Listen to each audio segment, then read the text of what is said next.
Kabinet peti ais hasil air tangan mak-mak dan kabinet peti ais hasil tangan anak-anak.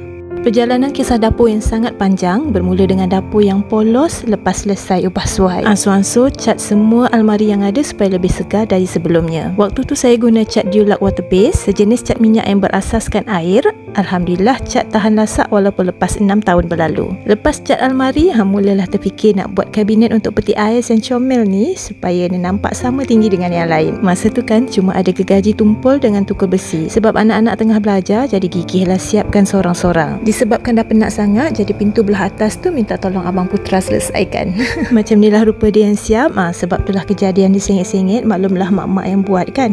Masa berlalu, musim pun berganti. Tahun ke tahun ada je yang ditambah, ada je rupa yang berubah. Sampailah masa memikirkan keperluan, kami decide tambah peti ais yang lebih besar sikit. Hari yang dinanti dah pun tiba. Makan masa yang agak lama juga nak putuskan letak duduknya peti ais yang baru ni. Sebenarnya sayang dengan suasana yang lama, tapi kena terima hakikat juga. Tak ada yang kekal kat situ je selamanya. Saya decide letak dekat area ni walaupun awalnya ada terfikir pasal sempit dan macam-macam yang lain. Kebetulan anak bongsu memang ambil tempahan kabinet dapur dan sebagainya. Jadi mama pun request kabinet peti ais yang tinggi sampai ke shilling. Dugaan pula datang lepas dapat peti ais baru, kucing pula pecahkan shilling. Jadi kena pasang shilling dulu sementara anak bujang siapkan rangka kabinet. Ansur-ansur berselang-seli curi masa kerja dia, kabinet ni siap sikit-sikit sebab mak dia suka ubah-ubah fikiran kan.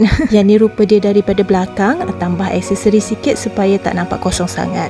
Alhamdulillah, ansur-ansur semua pun akhirnya siap. Yang ni kabinet peti ais air tangan mama dan yang ni air tangan anak bujang. Walaupun belum siap sepenuhnya sebab ada lagi yang konon-konon plan nak begitu, nak begini. Tapi setakat ni Alhamdulillah ruangan ni buat jiwa rasa bahagia. Walaupun pernah rasa susah nak buat keputusan ubah tempat ni, tapi kena percaya pada proses. Kena yakin walaupun hasilnya kita tak nampak lagi.